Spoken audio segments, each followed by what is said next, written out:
Yo tout le monde, c'est Crozone et on se retrouve pour une nouvelle vidéo. Donc dans cette vidéo, je vais vous montrer qu'on peut se faire un bon PC gamer sans pour autant dépenser 1000 € ou plus. Parce qu'on peut entendre certaines personnes qui disent que eux au moins avec leur console, ils n'ont pas besoin de dépenser 1000 € ou plus pour jouer à des jeux. Donc dans cette vidéo, je vais montrer que c'est totalement faux. On n'a pas besoin d'un PC à 1000 € ou plus pour jouer à des jeux. Donc là, cette configuration que j'ai fait, je sais que là, dans cette configuration, vous pouvez vous dire que je propose pas des composants comme ça et que je sais pas réellement qu'est-ce qu'ils donnent parce que j'ai ce processeur et j'ai cette carte graphique. Bon, j'ai pas la KF A2, j'ai une Asus Strix. Mais voilà, j'ai la carte graphique et j'ai le processeur, donc je peux juger au niveau des performances. Donc déjà pour commencer, c'est basé sur du Intel et Nvidia. Niveau prix, donc là Topachat nous dit 651 €, mais en fait là c'est les prix sans les bons de réduction et tout ce qui s'ensuit. Donc là moi j'ai calculé vite fait avec la calculatrice et voilà le prix total avec les bons de réduction sur chaque composant, ça revient à 618 €. Voilà. Donc là pour commencer, on va s'attaquer au processeur. Donc c'est le i3 4170 à 3,7 GHz.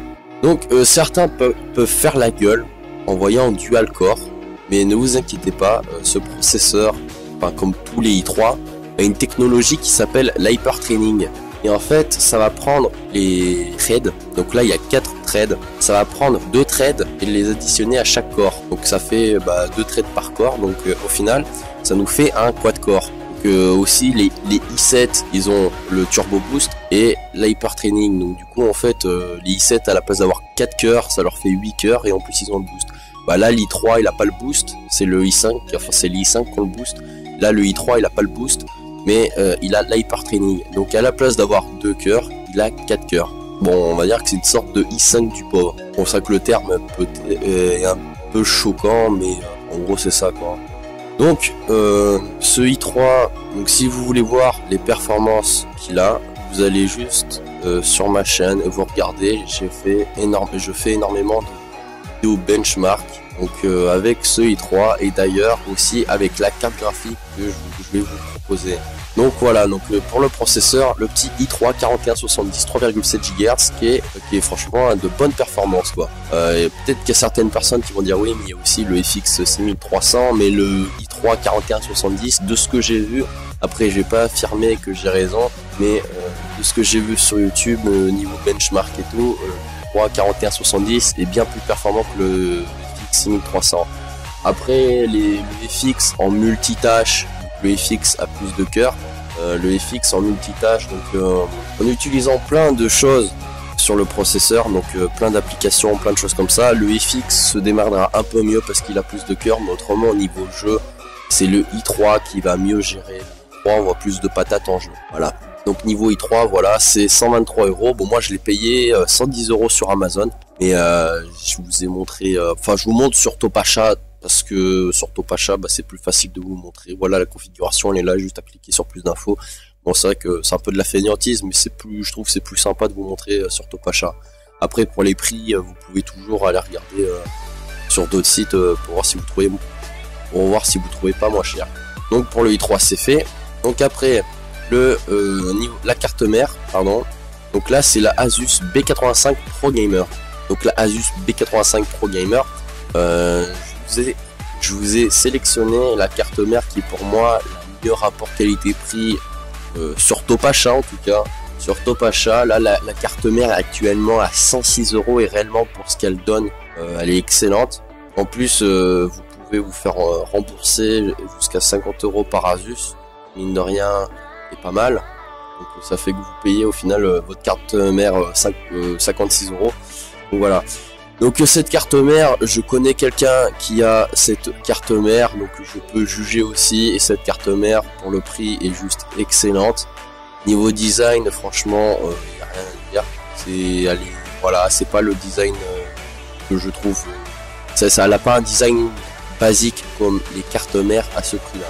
Alors aussi, j'ai choisi cette carte mère là parce que tout simplement les connectiques qu'elle propose. Parce qu'il y a une ou deux cartes mères qui proposent quasiment les mêmes connectiques, mais sauf que c'est des micro ATX. Et voilà, micro ATX, je conseille pas trop quoi. Les ATX c'est mieux, il y a plus de place, enfin voilà. Donc Là, sur cette carte mère, c'est surtout j'ai sélectionné cette carte mère là parce que déjà moi j'aime pas négliger la carte mère. Il y a énormément de personnes qui négligent la carte mère et c'est une chose que je déteste faire parce que voilà, les cartes mères c'est le composant le plus important de votre PC, j'ai envie de dire, parce que c'est ça qui fait que votre processeur marche, que votre barrette de RAM marche, que votre disque dur marche, enfin bref, c'est grâce à ça que tout marche.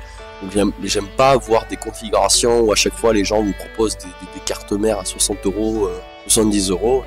Je préfère investir un peu plus dans la carte mère, histoire d'avoir une carte mère un peu plus haut de gamme, histoire d'avoir une carte mère qui tienne un peu plus la route.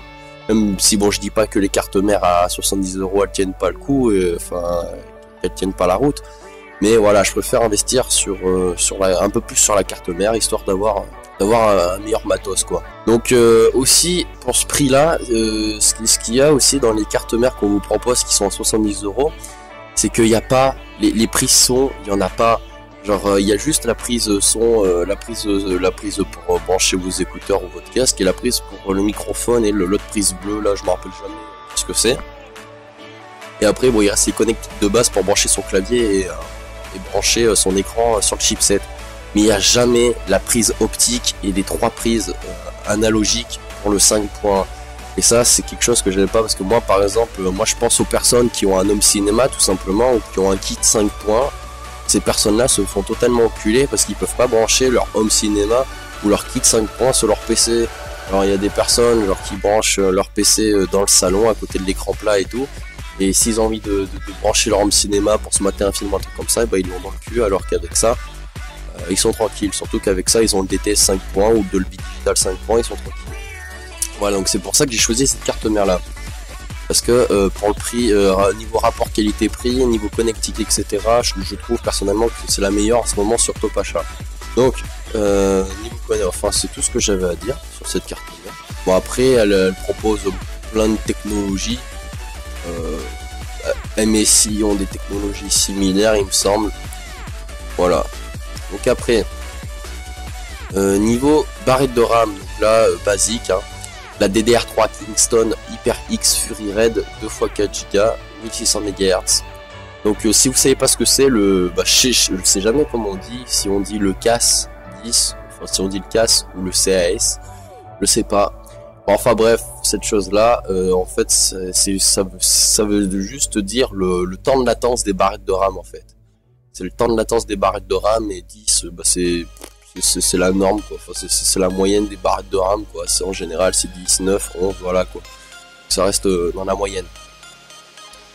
Donc après, carte graphique, alors la carte graphique, pour le prix, franchement je trouve que c'est top, parce que sa concurrente chez AMD c'est la R9 380.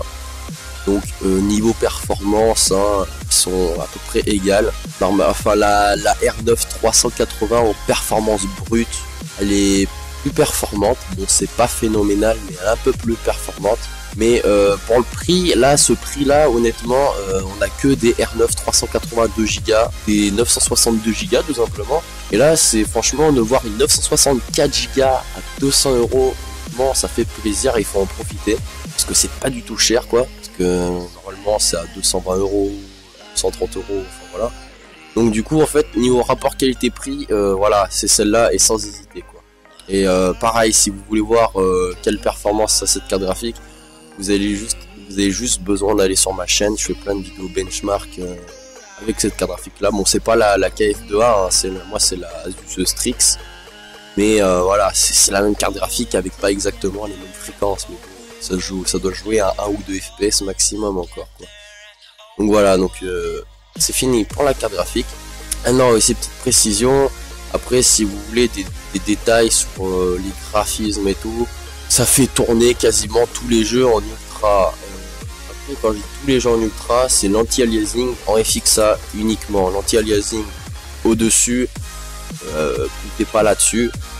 Donc si vous avez un écran 140 cm, enfin un truc géant, partez plutôt sur une grosse carte graphique qui peut monter beaucoup plus en anti-aliasing. Autrement, si vous avez un petit écran PC ou à la limite un écran 80 cm, le fixa en anti-aliasing ça suffit amplement. La carte graphique fait tourner les jeux en Full HD, bien évidemment. Et niveau graphisme, GTA, je sais que je le fais tourner tout en ultra ou quasiment tout en ultra avec un seul petit truc de désactiver, je crois. Les jeux, je les fais quasiment tous tourner en ultra, ou alors si jamais je le fais pas tourner en ultra, en fait, genre je désactive juste une option, genre par exemple sur The Witcher 3, si j'active le Nvidia Airworks, je vais tourner à 25-26 FPS, mais quand il va y avoir des gros teamfights, enfin des gros teamfights, quand il va y avoir des gros combats, pardon, ça va descendre, je sais pas à combien parce que j'ai pas essayé, mais ça va descendre, donc au pire des cas, voilà, vous êtes sur PC, vous désactivez une option. Voilà, donc c'est tout pour la caméra. Après le disque dur, basique, basique, Seagate Barracuda 1000 Go, 52 €, voilà, disque dur, excellent aussi. Voilà. Après, on passe au boîtier. Alors boîtier qui est excellent aussi, mais alors ce boîtier, aussi, pendant une période, personne ne l'a recommandé.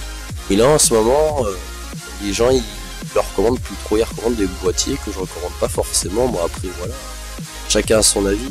Mais ce boîtier, franchement, je trouve qu'actuellement, c'est encore le meilleur rapport qualité-prix. Bon après, je dis pas que c'est le meilleur parce que peut-être qu'il y a d'autres boîtiers, mais que moi je les connais pas quoi. En tout cas, je sais que sur Topacha, de ce que j'ai vu, c'est le meilleur rapport qualité-prix. Parce que bon voilà, c'est un petit boîtier, c'est une moyenne tour avec l'USB 3.0, voilà la petite fenêtre sur le côté. Niveau style, honnêtement, le boîtier est pas dégueulasse. Enfin moi je l'ai pas, mais voilà, si je pourrais le prendre, je le prendrais. Il est franchement, je le trouve assez sympa niveau du style. Et surtout le truc qui est sympa, c'est les ventilos. Les ventilos qui sont, je crois qu'il y a, alors il y a il y a trois ventilos. Il y a 3 ventilos sur le boîtier. Et on peut mettre des cartes graphiques jusqu'à 360 mm. Et ça c'est vachement bien pour ceux qui ont des grosses cartes graphiques, surtout les cartes graphiques AMD avec 3 ventilos. Et bah là elles peuvent passer. Et ça c'est vachement bien parce que beaucoup de PC, vous n'avez pas la place nécessaire pour mettre une 360 mm. Pareil là, je sais pas comment ça s'appelle, enfin une barre de maintien, voilà. Je sais pas comment ça s'appelait, j'ai juste à regarder là. Vous avez une barre de maintien pour la carte graphique justement, si elle est un peu trop lourde, ça va aider, ça va soutenir la carte graphique pour éviter qu'elle se plie, etc. quoi. Franchement ce boîtier, enfin voilà, voilà, niveau rapport qualité-prix, il est parfait. Enfin, il est pas parfait, mais pour le prix, il est top quoi. Après, on va passer au dernier truc, donc l'alimentation. Donc l'alimentation, une 550 watts, basique, certifié 80 plus bronze. Bon là c'est juste écrit 80 plus, mais normalement c'est 80 plus bronze. La carte graphique c'est une basique Corsair 550 watts à 47 €. Bon voilà, il n'y a pas besoin de plus, il n'y a pas besoin de moins. La carte graphique elle est parfaite quoi. Enfin l'alimentation pardon, elle est parfaite. Donc voilà. Donc là c'est fini, donc cette configuration je vous la propose pas avec clavier et souris. Après si jamais vous devez acheter un clavier et une souris, bah je peux vous conseiller, si vous voulez acheter un clavier et une souris, je peux vous conseiller.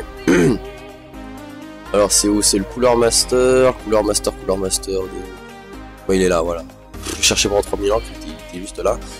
Donc le Cooler Master Devastator. Donc voilà, donc si vous voulez un clavier et une souris, prenez celui-là. Voilà. J'espère que cette vidéo vous aura plu. Si vous avez des questions, posez-les moi en commentaire. Bye tout le monde.